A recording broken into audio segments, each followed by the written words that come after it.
Does God have a recipe? I know who to ask. Independent food historian Christina Ward's highly anticipated Holy Food explores the influence of mainstream and fringe religious beliefs on modern American food culture.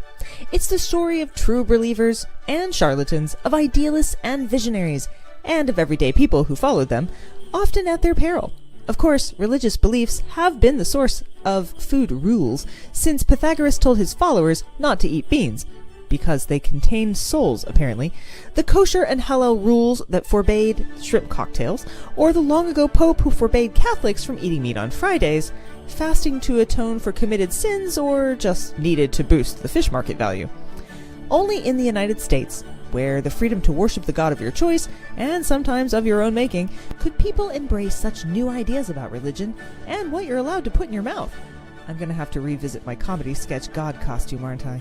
By the way, if you aren't already enticed, Holy Food features over 75 recipes from religious and communal groups, tested and updated for modern cooks. Maybe instead of a cocktail, we should have a bake-off? Welcome, Peculiars, to the Peculiar Book Club. That's right. It's another Davey episode. Brandy has a gig tonight. She's got something important that she's doing tonight. And not that we're not important, but she has another commitment tonight. So I'm going to be hosting. But the good news is we have Christina Ward here with us. And we're going to talk all about her book. I've got the book with me, Holy Food.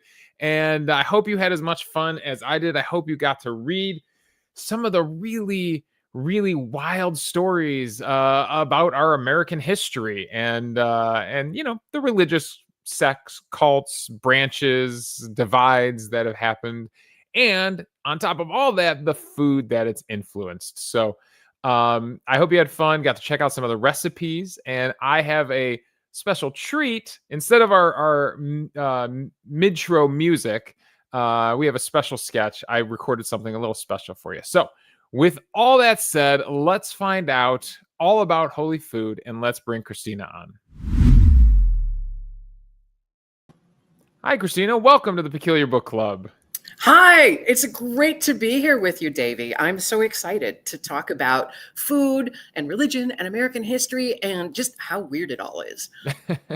Yeah, there's some wild tales in here. And you're right, it is food and religion, because there's a lot of religious stories in the book. More religions than I think anyone even knew existed. I don't think any of us would have counted that high. I left a bunch out too. I mean, it's funny, and it's really, as in the intro, as Brandy was saying, it's really only in America, kids, could you get this kind of environment where people are just making it up as you go along, because that's the first thing that makes it happen here is our First Amendment in the United States. European countries, where again the most colonizers came from, there are rules. There's state religions, and you couldn't go against it. And a lot of the folks who did hightailed it to the United States. But so here, no rules. You get to worship the God you want, and as Brandy said in the intro, or the one you made up. And again, that's only legal here. There's still lots of countries in Europe that ban religions. So religions that we think are fairly, benign, like the Jehovah's Witnesses, banned in Russia. Yeah. So, I mean, it's still a thing. And I think people sometimes forget in the United States is just how free we are in that respect. We are, for better, for worse. I think the book kind of shows for better, for worse sometimes. There are some characters that are very persuasive and draw some followers, and it doesn't always end well. It doesn't always end well, no. Yeah. I think it's about illogical logic, right? So if you have a kind of an illogical, irrational kind of belief and you follow it to its logical conclusion, sometimes that doesn't have a good ending.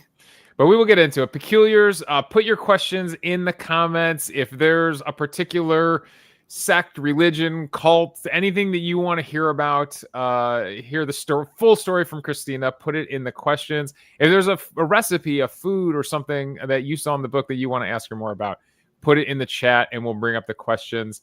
Let's see here. So someone very much looking forward to this. You know, it's got your handle. You're on there instead of your name, and I apologize. Just from the photos, I don't remember all the names. So if you can get your name in there, let's see here. I only got the book today. Just really had time to crack it open. I don't think there's gonna be many spoilers, really. No. You know, we're not gonna spoil anything. The stories are still good to read. The recipes will still be good. Amanda says only an American can we ruin food along with everything else. Well, it's the same idea. We cherry pick food. And we cherry pick religion. I mean, I think from the food aspect, it's one of the things that makes America, the United States. It's that literal melting pot. I love seeing new ideas and fusions. If you go to the grocery store with the modern Indian, South Asian diaspora, you can go. There's curry pizza. There's a food truck where I am that does Korean tacos. Oh, yeah. I love that. I love that about us. I guess this is actually a good question to start on. So Leanne mentions ruining food. Remember pressure cookers? My mother made that in a pressure cooker and cooked it mushy. Leanne says Christina says her mother was a bad cook too. So I guess we'll start there with your background, your history with cooking and food, and how did you become the expert in the food here? So my mother was a terrible cook, just awful. And awful in the way of if you grew up in like 60s, 70s, maybe early 80s, of that advent of processed food, right? When everything's supposed to be easier if it came from a box or a can, but it was just terrible. There's one recipe that my mom made that sticks out as the vilest thing ever. And they was called glorified hamburgers. And what she'd do is take a hamburger bun, spread raw beef on it, put a pat of butter on it, and stick it into a broiler at 700 some degrees. Oh, and so it would come out like burnt black on the edges and raw in the middle. Inside, yeah. And so as kids, we used to call them glorified hamburgers. But that's just an example. But conversely, I also spent all my summers on my grandmother's very rural farm in west central Wisconsin. And she was a good cook. And she was a farmer. And we grew everything and we preserved things. And she's the person who taught me how to can as well.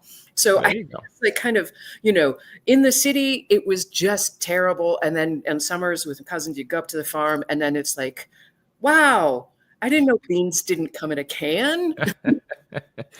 I kind of had the opposite. My grandma, I maybe when she was younger, but as long as I knew her, didn't cook. So, but she always knew what she was doing as a grandma. She'd always bring us candy. So she at least spoiled us that way. My mom's an okay cook, a better baker, I would say, than a cook. Like if my mom's going to bake dessert for everybody, you're in for a good treat. And so I also she grew up in a more conservative Jewish house. I grew up in a very reformed Jewish house, but she still had a lot of those practices and a lot of those styles of cooking, and there's not a lot of seasoning. There's not a lot of spices used in traditional Jewish cooking. So let me speak to that, Davey, because it's all fascinating. So we're getting into it. We're getting into it because I'm a Wisconsinite. I'm from Milwaukee, and Milwaukee was the birthplace of the famous, never been out of print, Settlement Cookbook. And the Settlement Cookbook was started by German Jews and the Abraham Lincoln Settlement House in Milwaukee because it was very much the tradition for established ethnic groups to then help incoming people from the old country. And the Settlement Cookbook was part of their teaching of essentially, how do you become American? So you had all these starting in the late 1890s, all of these Jewish refugees essentially escaping pogroms in Eastern Europe, coming to the United States and bringing the shtetl with them. And people in the cities, the wealthier, more established Jews were like, oh, no, that's not how we do that here. And essentially started cooking classes and wrote the Settlement Cookbook. And it's funny looking at the Settlement Cookbook. If you look at it, it's a very considered a classic early 1900s American cooking, but it has a heavy Jewish influence. And so that cookbook became so very popular throughout the United States, even with non-Jews, of course. And so that influence of all of a sudden, you've got people without any connection to a Jewish cooking tradition cooking these recipes inspired by Jewish culture. And I think that's fantastic and a great example of what holy food really is. There you go. If she's making matzo ball soup, you want to come over. You definitely want to be there for that. Just checking in on the comments here. Amanda's with us. My mom admits to not being a great cook. She fully enjoys everything I eat. Ryan said we're here, but we're eating. So you should be eating. Everybody should eat that, and that's part of the notions of what is holy food. Holy food is a phrase. If you translate that back to Hindu or into Hindi, it is prasadam, and which means holy food that is blessed by God. And the notion is why we say grace, why we are thankful, and why we eat. Everybody eats. Why we eat communally. It is about sharing the blessings. And if we think about back when cognition was fairly primitive among humans, food was pretty miraculous, honestly. And so you had to thank somebody for it. All right. So before we dive in any deeper, because we've got some questions for you. Yay. We got to do the announcements. We got to get the announcements out of the way. I didn't even check. I should have checked with Brandy beforehand if she wanted me to announce all this, but I think she put it all in the newsletter, so I'm going to go for it. So here come the announcements. Obviously, you can meet us on all the socials, Facebook, Blue Sky, subscribe to the YouTube channel. The Facebook group is the best way to kind of be in the mix, be a part of us. You get to vote on the names for the drinks every month, and there's all sorts of fun conversations that happen in the Facebook group. So that's the best place to be part of the family outside of the shows. The newsletter is another great place. So if you subscribe to the newsletter, you get all of Brandy's announcements. You get fun little writings from her, fun little thoughts from Brandy. You get to stay up to date on everything going on in the Peculiar Book Club world. If you want to subscribe and be a VIP member, and there is some fun VIP stuff coming up in 2026, it is now on PayHip. So whatever it was before, we are now on PayHip. So you'll get to go backstage with authors. You'll get cool swag, extra content, all sorts of fun things for as low as $5. And it helps us, right? It helps keep the show going. It helps the efforts that me and Brandy put into the show. We can go nuts with this thing by getting those VIP members to join. So check us out on PayHip. And speaking of 2026, here are all of the books we are going to be doing in 2026. Take a look at those covers. This is the official announcement on the live show. Brandy had put it in the newsletter. Rise of the Zombie Bugs obviously stands out there right in the middle. Partially Devoured. That sounds interesting. Here is the full. I know it's a little zoomed out, but here is the full list, the full schedule. And you notice some of these VIP events in here: a VIP movie night, VIP coffee house, the Halloween party, and a mystery game, a live mystery game. Now, me and Brandy have talked about some of these things. We haven't exactly talked about how all these things are going to work, but believe us, we're going to pull it off. So there are a lot of fun things coming for the VIPs. The cocktail. This was the winning name for the cocktail. Yay! Cardinal Cardamom. I voted for that one. Perfect. So yeah, you even got you even have some pastries involved in this one. So it's even beyond a drink at this point. So your book inspired her to push it just a little bit further. So yeah, that's a fun name and great. A delicious sounding drink.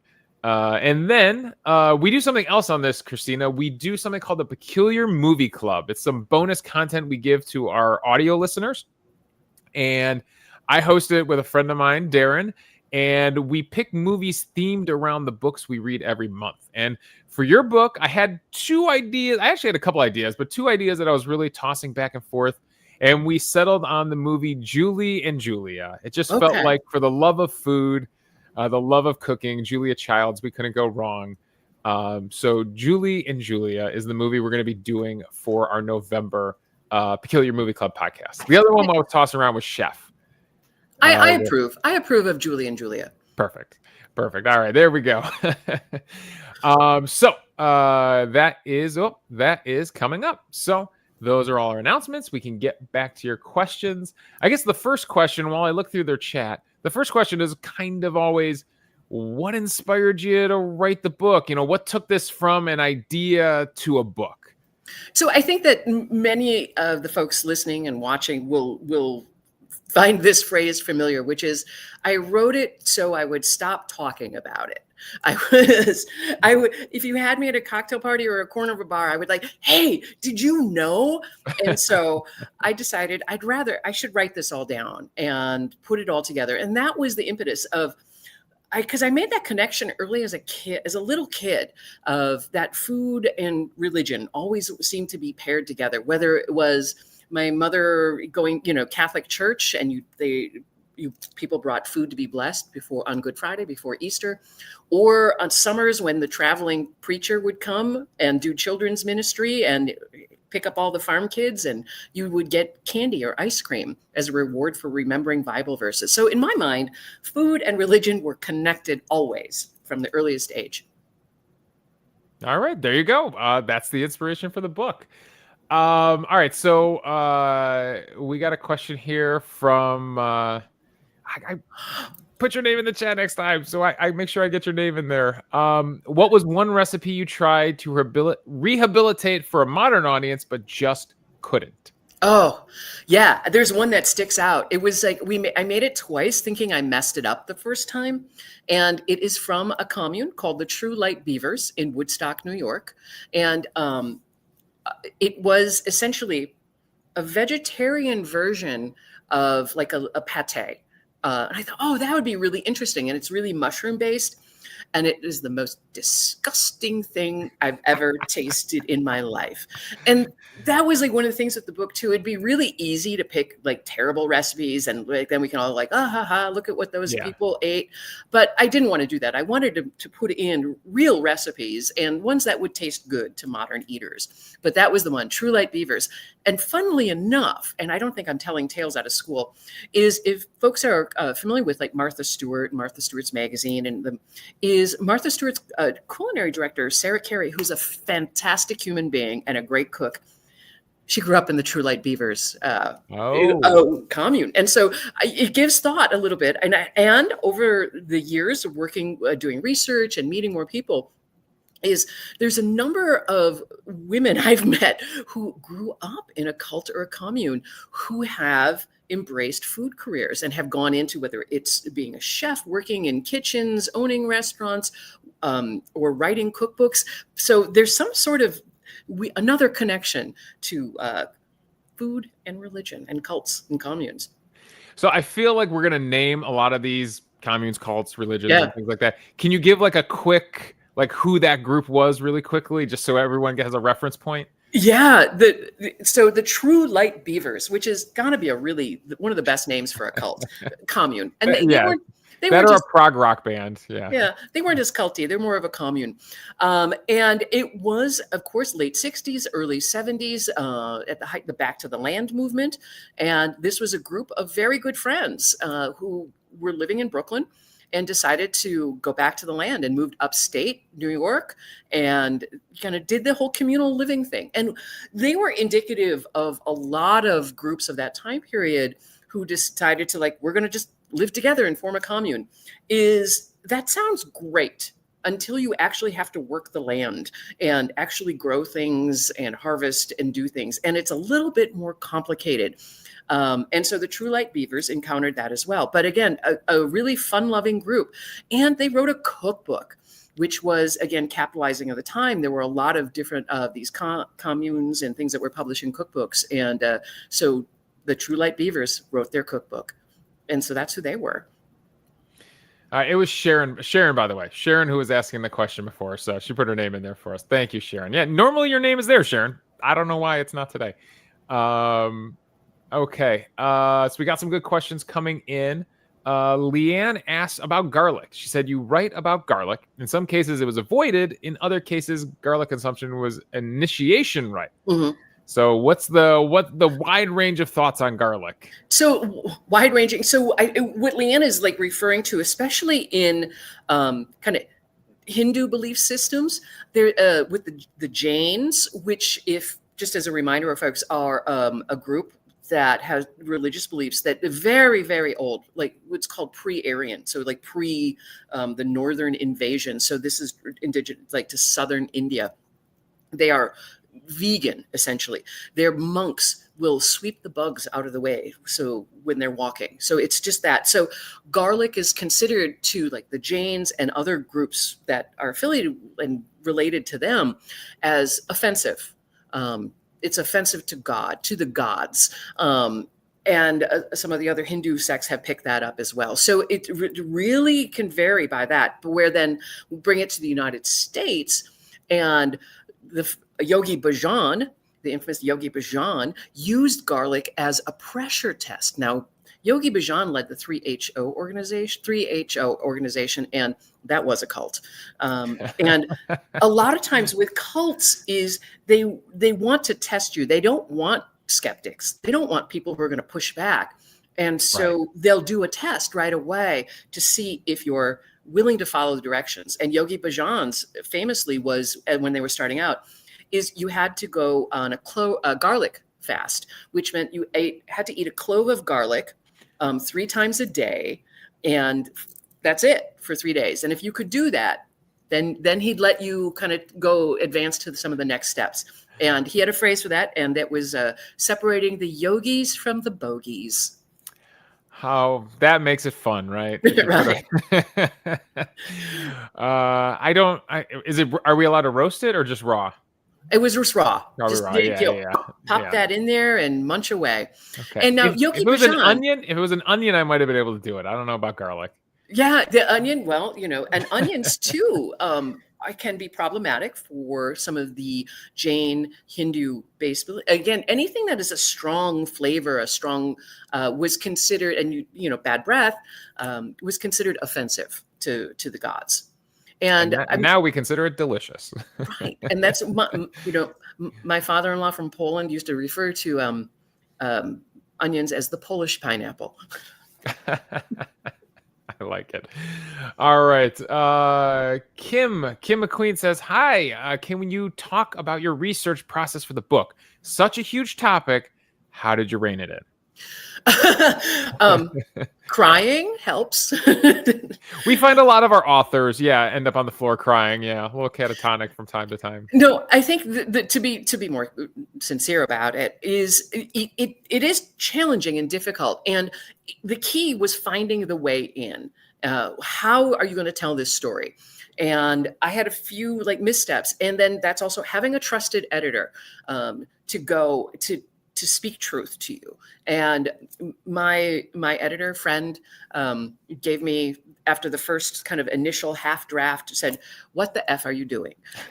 Because it was meandering. I didn't have it nailed down. And so that goes to its process. So the research was, once I had that figured out, that to take the 3 main religions that are familiar in the United States of Christianity, Judaism, and Islam, actually 4, sorry, and Judaism, and look at it through that lens, and then all of the sects and schisms that happened as it came to the United States. That was my way in. Once I figured that out, that helped me kind of tamp down the excessive research.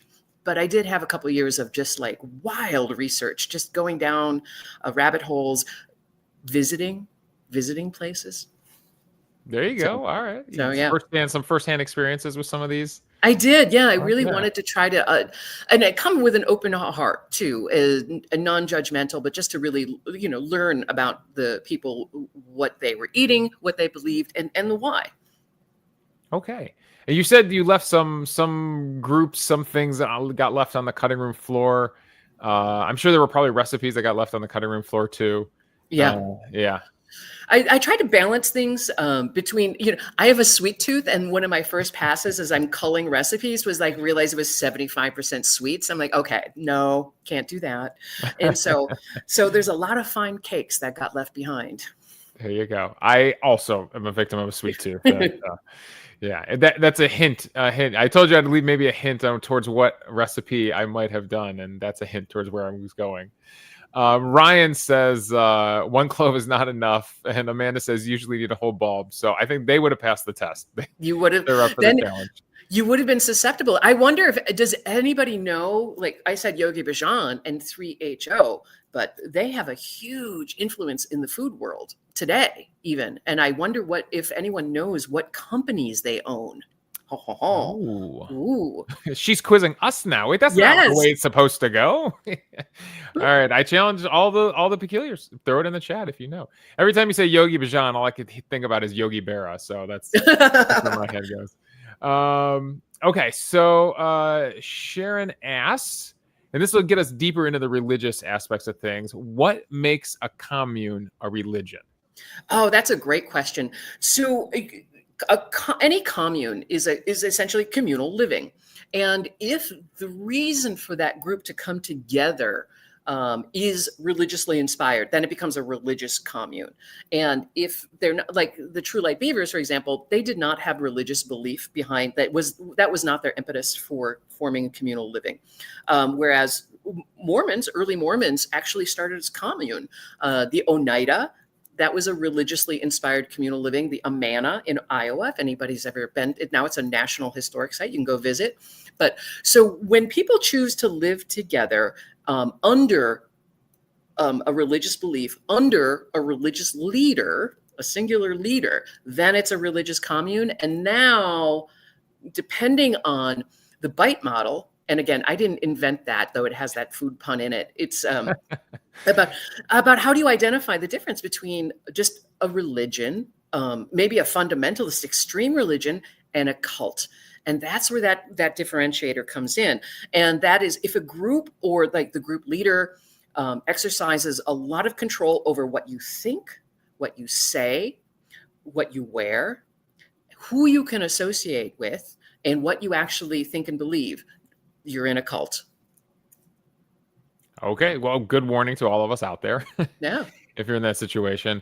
Yeah. I mean, it was probably hard to not pass judgment on some of these things as you're writing about them. I mean, a lot of these leaders, so-called leaders, it was my own, maybe it was on my own skepticism about religion, but I felt like a lot of them ended up in, rape or some kind of legal situation, not treating the women followers. Basically about sex. It was about sex for a lot of them. Yeah, well, I think what it is, it comes back to, just human nature is power. Absolute power corrupts absolutely. And when you have men in these positions of power, especially in the escalation, and it's something that illogical logic, when you have that much power and control over people and over women, and all of a sudden you can turn that to evil. And that's what many did. House of David, the leaders of the House of David in Benton Harbor, Michigan, the original leader rightfully ousted and closed down for, sex, abusing women. The Oneida commune, famously now, because we still have Oneida flatware, and it's coming to prominence again, kind of in the zeitgeist, because there's that a film about Charles Guiteau, because he was spent time at the Oneida communes. And so I can go on and on. And it's not just, so I list some of the ones from the 1800s, because it's not just modernity. It's not just the guys we think about who are bad guys. They've been doing that forever. Yeah, it was every time you started a story and it was one person like, I'm gonna change the way everyone thinks, and I'm like, it's not gonna end. This is not gonna end well. Let me counter that. The Amana colony, and go back to the Amana, which was started by the True Light Inspirationalists immigrating from Germany. They had a few women leaders over their tenure. Mm-hmm. They are one of the only cults, communes, religious groups to essentially vote themselves out of existence. And they did that in the 1930s after they developed Amana refrigeration, and they, kind of put the common stock, divvied it up equally. There was no kind of sex scandals. There was nothing. They all just walked away as Protestants. Well, very wealthy Protestants. So that's one example of where it kind of, again, that kind of the logic was they're pretty benign. They're very peaceful, and okay, they ended peacefully. Well, there you go. That's probably more less common from the stories I read in your book. That seems to be a less common tale. But I'm glad you found there's one out there. Yeah, it is less common, but there also, there were other groups, more communes than the religious groups that kind of just naturally faded away. Yeah. Okay, so we are at the halfway point, and I couldn't resist. You give me a cookbook, you give me a challenge like that, I can't resist not getting in the kitchen and trying my hand at one of these recipes. So, speaking of Oneida, here is the recipe that I tried. Welcome to the Peculiar Cooking Channel. I'm your host, Davey Barris, and on this episode, we're going to be making a special treat. Oneida strawberry shortcakes. Of course, you give me an entire book of recipes, and Brandy and my wife would attest to this. I am instantly going to find the recipe that is the most delicious dessert that I could possibly find. So we got some strawberries already chopped here. So we're going to add these to our bowl, and we are going to get started making these strawberry shortcakes. Now remember, the key to these is perfectionism. We are the Oneida community, and we have to be perfect in everything we do. All right, we got the lemon juice, we've got the sugar, we've got the strawberries. Now we're just going to mix this up really good for our topping. Now these strawberries are looking really good, so we're going to set these aside, let them soak in the juices, soak in the sugar for a little bit while we make our biscuits. Now we are ready to make the biscuit portion of our Oneida strawberry shortcake. So I'm going to get my flour here, and we're going to get 4 cups of flour into the bowl. Well, now that we've got our flour in, we got to go through the rest of our ingredients. So looking at my Oneida cookbook recipe here, we need to add 3 tablespoons of baking powder, which I have. Now, I really hope that everybody enjoys these, and I really hope that nobody brings these up at our criticism circles later, because, you know, like I said, they're made with love, so no need to criticize. All right, we've got our 3 tablespoons of baking powder in there. Now we're going to add just a little bit of salt. Next up, we got 2 tablespoons of butter. We want that to be cold, unsalted butter. So we've got our 2 tablespoons of butter, and now we get out our pastry cutter, and we really start mixing away at our combination here. Honestly, that didn't feel like enough butter, but we're going to try it anyways. You want a nice pebbly texture to it, so you really want to break up the cold butter in there, but not really mix it in. Next, we're going to add our heavy cream, and this will be our last ingredient before we're ready to start rolling out our dough. So let's see how it goes. We want 16 ounces of heavy cream, and I bought a big one because we're going to make our own whipped cream later with this. Okay, let's start mixing this up and see how our dough comes together. I've got 7 made so far. I'm squeezing out my 8th one, working the dough a little bit here, getting it nice and ready to come together into a fun biscuit. So we're going to just keep squeezing this a little bit more until it forms up. I'm a little curious about these ratios, I'm not going to lie. Didn't feel like that was enough butter, and probably could use a little more heavy cream, but I'm going to go with it, and we're going to make these 8 and see what comes out. So our Oneida cookbook tells us that we should let these warm on top of the warm oven for about 15 minutes. So we're going to cover them with this towel, let them rise, and while we do that, let's make some whipped cream. Now we've got it really thick. The beaters are actually having a hard time mixing it, so I think we're good here. Let's give it a taste test after we added that sugar. Oh yeah, that is good whipped cream. All right, now that's made, our biscuits are ready to go in the oven. So let's stick them in. We're going to let them rise for about 20 minutes in the oven, checking the tops to make sure they're not burning, that they're not getting too brown. And I'll be back in 20 minutes.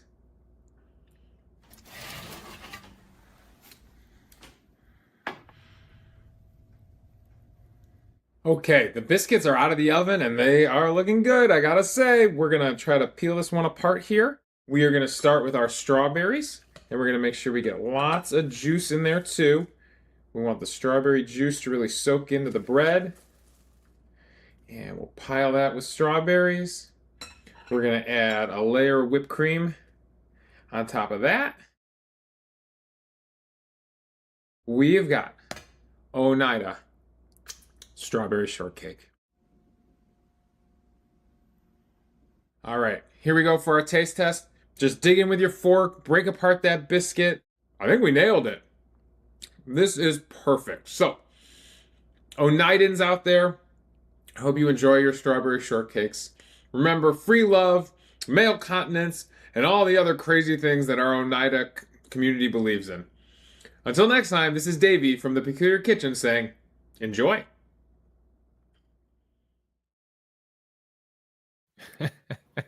That's fantastic. Thank You you. know, I have that Thank moment you. of terror when someone's making a recipe, even though I tested them. And then during the pandemic, that was when like we did a lot of the recipe testing, and I had friends and chefs and everybody were testing them. But there's still that moment of terror when someone's making a recipe of like, oh, it better turn out.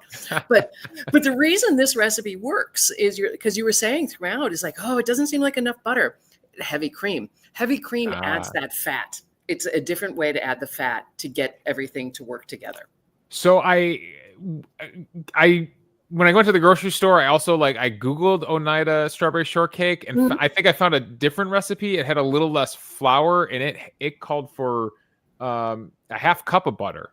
Okay. Broken up in there. So actually, I did add a little bit more butter in.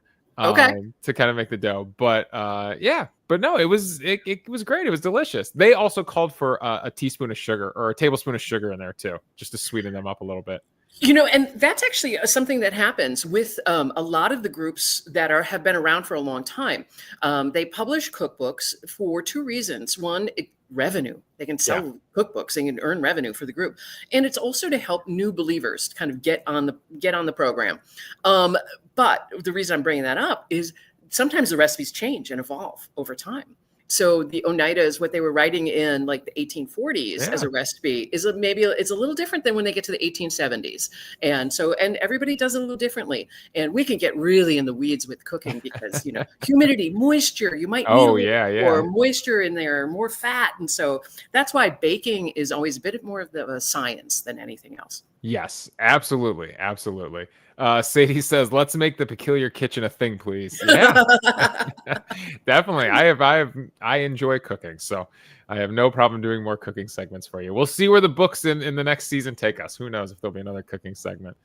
So you did, was there a favorite recipe that you made, or you got the taste test, or was there something that stood out for you? Okay, yeah, there's a bunch, and some of them are counterintuitive. You wouldn't think it's really good, but it is. The Sunrise Bakery, the apple corn cookies are fantastic. They're applesauce cornmeal, and so they're naturally gluten-free. And that it's a really tasty cookie. And you could make an argument, kind of healthy as cookies go. So apple corn cookies, fantastic. Some of the other things that just come into my mind right away is the Rinkum Ditty from the House of David. Okay. I know. What is that? It's kind of like a Welsh rarebit with tomatoes. And so it's just this baked, cheesy tomato that you dip toasted bread in.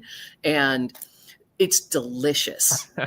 Yeah. So those are two that right off the top of my head that we did an event with a friend's restaurant. And it was so much fun. And they cooked recipes and served them to people. And everybody was so blown away by the Rinkum Ditty that they were talking about, I think we might add this to the menu.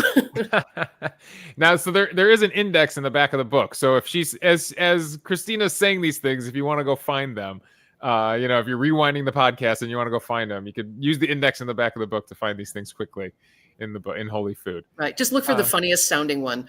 Yeah. Rinkum Ditty. Yeah. Sadie had a good point. She said, I'm sure recipes evolved post refrigeration.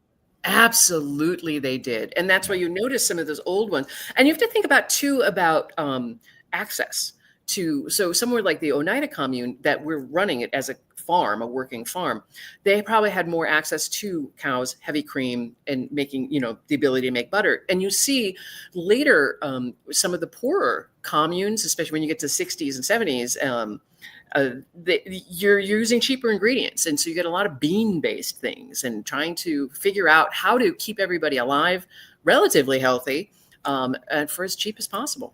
We were talking about that before the show started. It felt like there were a lot of bean-based recipes. There's also, a lot of the stories, a lot of the communes were vegetarian. Right. So, a lot of the bean-based things make sense, but it did seem like that was a prevalent theme throughout the book. Yeah, it was because, again, a lot of the groups, whether they're, regardless of the kind of primary influence, whether, Islam, Judaism, Christianity, and Hinduism, is they embraced vegetarianism from kind of the earlier beliefs. And a lot of the Christian vegetarian groups took it from the Edenic covenant, thinking that, as part of being a steward of all of the planet is to take care of animals. And other people, of course, interpreted that conversely, meaning we get to eat anything we want. And that's where you see some of the breakdowns in that interpretation. But that also goes to like from the religion to the recipes. People read it and they interpret it one way. Because it's one of the funny things that when we were testing recipes is people almost can't help themselves but start adjusting recipes. They're like, well, it doesn't look right. I'm going to add a little more. I don't like that. I'm going to change that for that. And that's very much human nature. We do it again. We do it with food. We do it with religion as well. All right. Amanda said, I'm all about the beans lately. They're delicious. I make up my own recipes sometimes too. Right now I'm making refried beans for bean and cheese burritos. So, well, Amanda, I would recommend the mother effer beans. They're kind of a barbecue beans and a big bean pop, and it's a little on the sweeter side of like kind of sweet beans, not a dessert, but kind of you think about it like a sweeter barbecue kind of sauce. But the MFR beans are fantastic. And then Leanne had a comment. She said, food is central to people's lives, but people can all be different too. That must be the backbone of your research and your book. It is, to some extent, is that we are more alike than we're not. And we become Americans, especially through our stomachs. It is, we get to, I think I'm a big advocate for public schools. I love public schools because, again, that's part of us being American, is being thrown in as little kids with people from all over the place, from your city. And you're forced in a best way to learn about other people and learn what they're eating. How many times, I think a lot of people have memories of eating lunch, brown bag lunch from home wondering what are you eating over there? And making trades. That's how it starts. We have an infinite curiosity about food. I ate a lot of peanut butter and jelly sandwiches in those brown bag lunches. I was just in New York City and for one night, and it's like, oh my God, what do you get for dinner? One night only in New York City. And we really are, you're just surrounded by every ethnic food you could think. You can go to an Irish pub, you can get Korean, Japanese, you can get Italian. There's just every choice. There's literally every choice here. Yeah, absolutely. And when I'm in New York City a couple times a year for work, I head right down to Yonah Schimmel and get a knish. And any knish you wish. Because I love knishes, and I was introduced to them as an adult. I had, wasn't raised in a Judaic faith. I was raised in a white working class Rust Belt community that had like more Catholic and Protestant influence. And so it was an entirely new experience to eat a knish, which sounds so simple, of potatoes and onions and, encased in a pastry. But to me, it was the best tasting thing in the world. And if you want to lure me into the molester van, just hold out a knish. What did Sharon said? I 100% snorted when I saw the pastafarians and the satanic temple at the end of the book. The panise recipe is hilarious. Panise, yeah. Thanks.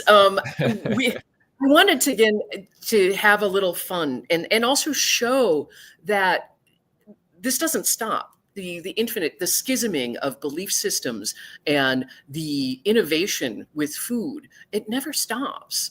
And that's what, including some of these other more kind of far-flung beliefs, I think was really important.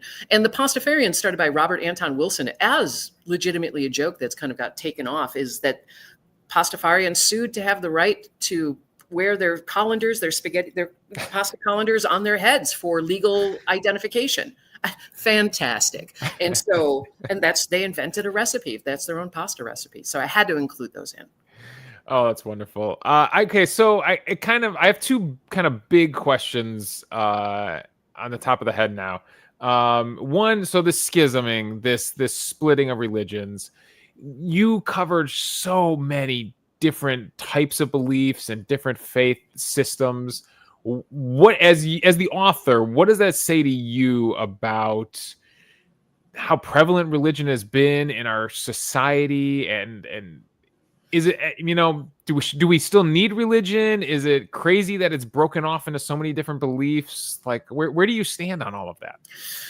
I think for me, like I'm researching things, and one of the things that just jumped out at me was this very early on, professors, that Stark, and I just forgot his other name, but great researchers from the 60s and 70s, is they started doing research on belief, religious belief in the United States. And in the early 1800s, it was maybe the percentage of the population, we're talking about like 1810, 1820-ish, it was only like 30-40% of Americans believed in any type of God whatsoever. That, because we're told the story about America, that we are, we're a religious country, and there's people today would like to convince everyone that's how we were founded. We were not. And it wasn't until what later, the Great Awakening, and that the Great Awakening happening starting in the 1840s, you see two things. These very fire and brimstone kind of just Protestant preachers, Baptists, never the Episcopalians, they're very calm. I believe you mentioned Methodists. Aaron Burr's grandfather, right?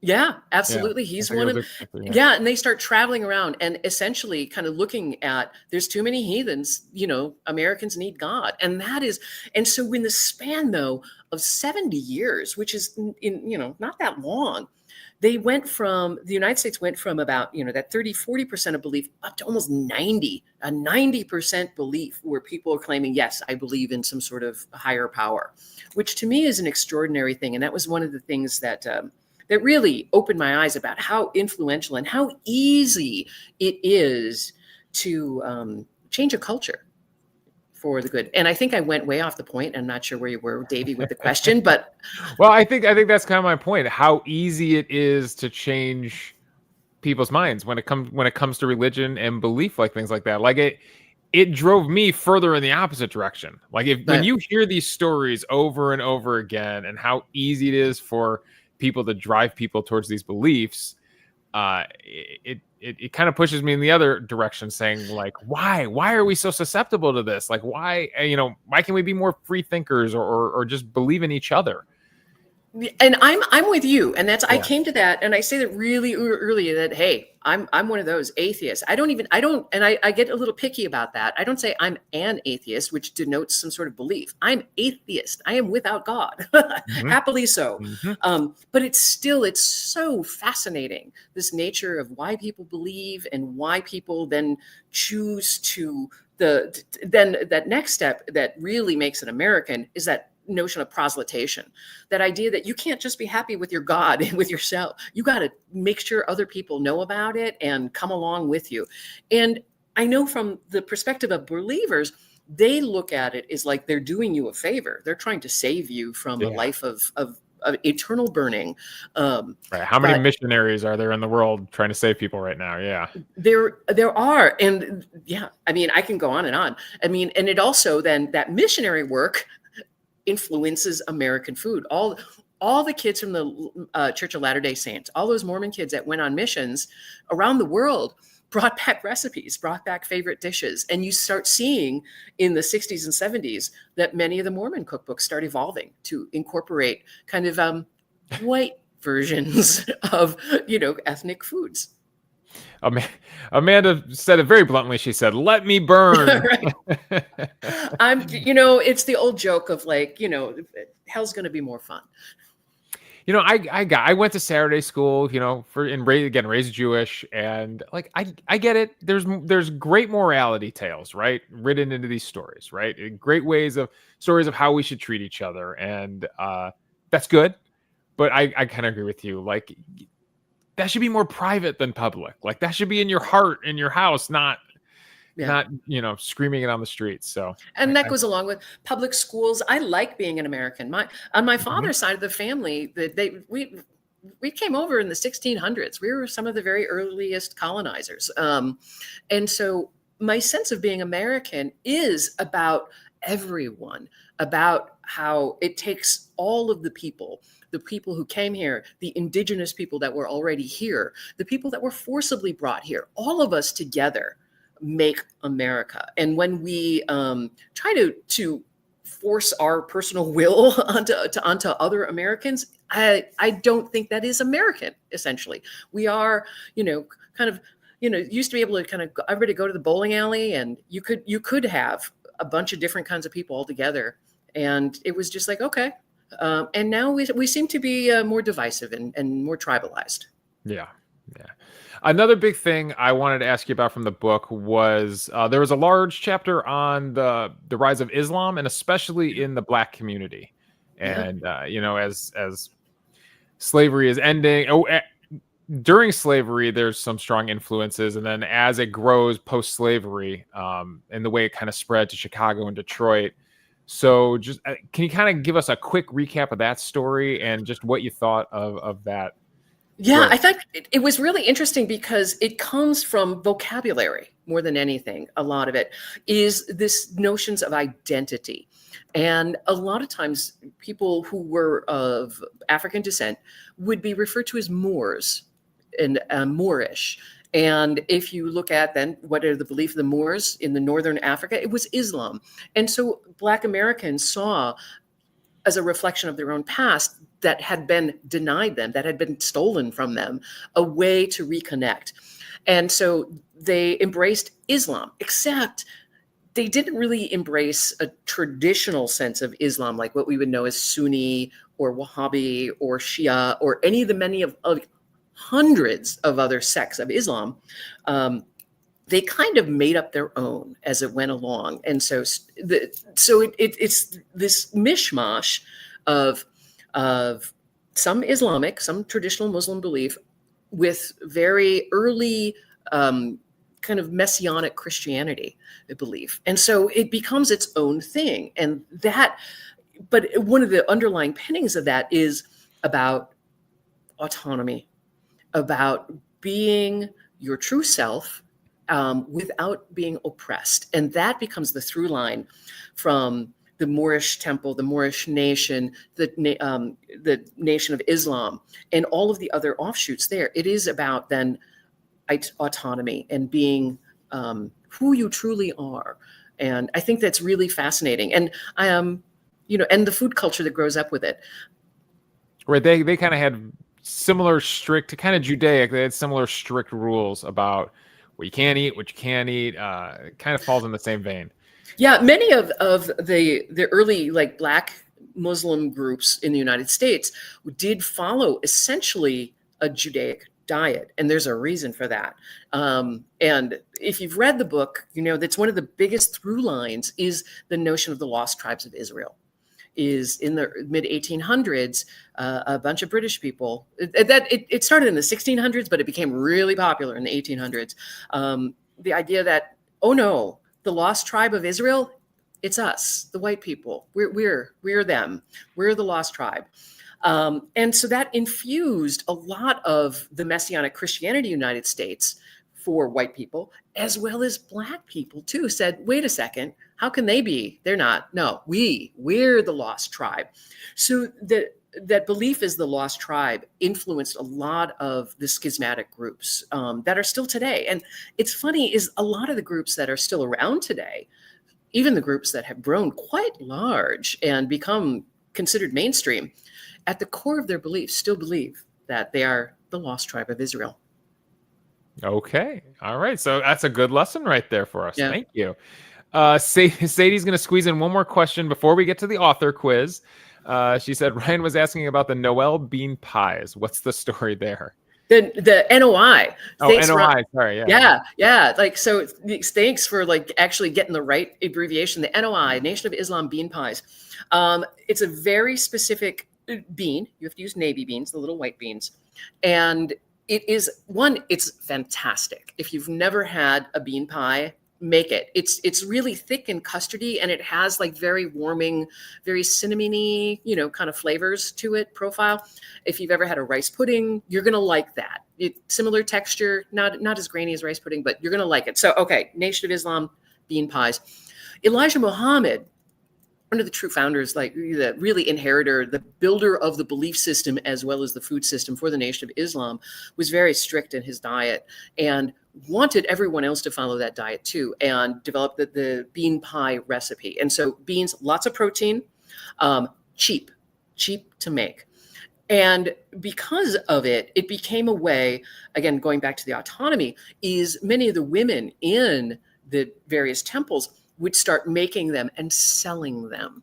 And that became like a tradition. You could, in Milwaukee, when I was younger, even like in the 80s, there was a place you could go. There was a little shop you could buy an NOI pie. In Chicago, there's still NOI pies you can buy. There's a pie shop. I think she's got a shop online. But it became, as many of these food traditions did, is a way to earn revenue. There you go. All right. You know what? We got the quiz on deck, but I want to get Sareka's question in here. I don't want to miss it. She said, sometimes ingredients had to be swapped out, availability. Did you find examples that had spiritual stakes? For example, bread and wine made without wheat or grapes in 16th century Spanish Empire. Wow, that's a deep one. So I focused on the United States. And so all of these influences. And so, but where that what you're asking, where it really plays out is in some of the early, especially those German Protestant groups that came through. They didn't always have the same ingredients and would swap out the American ingredients. So you see where instead of wheat, you see a lot more corn. And so you see corn-based recipe because that was much more accessible because the indigenous people have been growing corn forever, and wheat was a little harder to establish and start. So, that's where you see insert corn where it said wheat. All right, there you go. All right, it is time for the author quiz. It is a very special week because it's not our traditional quiz. We're going to do this Family Feud style. So, top 6 answers on the board. I was just curious. What are the 12? This article. It says the 12 most used spices across the globe. So your challenge this week, Family Feud style. Top 6 answers on the board. What do you think are the most used spices around the globe? I know it's an American themed book, and this is according to the cinnamonjar.com. So okay. Not maybe not the most scientific poll, but I'm putting my hands up to show I'm not using my phone. And the peculiars will help you. They will in the chat. If you could see the chat there on the side, they will help you out if you need help. Okay. I will probably need help, but I'm going to say number 1 is, I don't know. Are they counting salt as a spice or not? They're not counting salt. Okay. Yeah, I definitely noticed. I read through the website. I don't think they're counting salt. Some people do, some people don't. I'm more preservative maybe than a spice. It's a preservative. Cumin. All right, cumin. Show me. I got to bring my cursor over here. Show me cumin. All right, the number 2 answer, cumin. All right. And I'm going to go with, and again, not knowing the sourcing, I'm going to say pepper. Show me pepper. There you go. Yeah, cumin. I love, if I'm making taco night, I'm throwing some cumin in there. I love that. And I think that's why, again, going back, curry pizza works so well because you see cumin and coriander used both in traditional Mexican cuisine and in Indian cuisine. So, all right, so you got the first 2 on the board, 4 left. Okay, deep breaths. I'm going to go oregano. Show me oregano. Sorry, no oregano. Okay. I am chagrined. I'm going to go with clove. Cloves. Show me cloves. Oh, cloves was number 11 on the list. Oregano wasn't even on the list. I use oregano every day. I was surprised too. It may not be considered a spice because it's an herb. Let's see. Let's go with ginger. Show me ginger. All right. I don't have a ding. Sorry. There's no. It would be more dramatic if there was a ding. Let's go cinnamon. Show me cinnamon. Yeah, it is called the cinnamonjar.com. Yeah, right? I was saving that as my fail-safe, but I think I'm going to need help here on the last 2. 2 left. Let's see. Let's bring the peculiars into this. Anything not said yet? Amanda guessed cardamom, paprika. Cinnamon, nutmeg, cloves, cumin, coriander was guessed so far. Yeah. Let's go. Let's try nutmeg. All right. Show me nutmeg. Oh, No, see, I'm out now. nutmeg was number 12. Yeah, nutmeg was number 12. I'll give you one more guess, and then I'll. Whew, We'll see if the peculiars have the last two here. I'll yeah. take a one. One we talked about already on the show. We talked about earlier in the show. It might have been an important test in some communities. Mhm. They're calling garlic a spice? They're calling garlic a. Oh no. Oh, Uh-oh. not anymore. We'll start it back up. What did we so- had? We had 1, 2. What else did we get right? We had one left, I think in the upper Yeah, garlic. They're right considering garlic a spice. upper right-hand I'm corner. gonna share my So screen again. how about paprika? Someone suggested paprika, and that might be a good one, even though that is a form of pepper. Close. Paprika was number 7. Okay. This might be cheating a little bit by them, but they said number 5 was chili powder. Chili powder. Okay. Acceptable. Yes, you could say chili.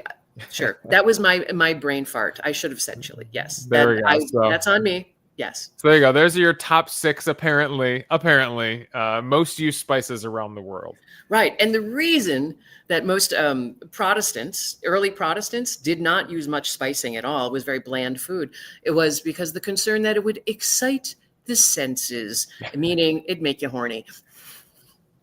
And now, we just read I told you we read the book about like pain and pushing yourself. Yes. We read about the hot pepper enthusiasts that eat hot peppers, and I even made Brandy's husband do a Hot Ones episode with me, and so the spicier the food, the better. That's my favorite right now.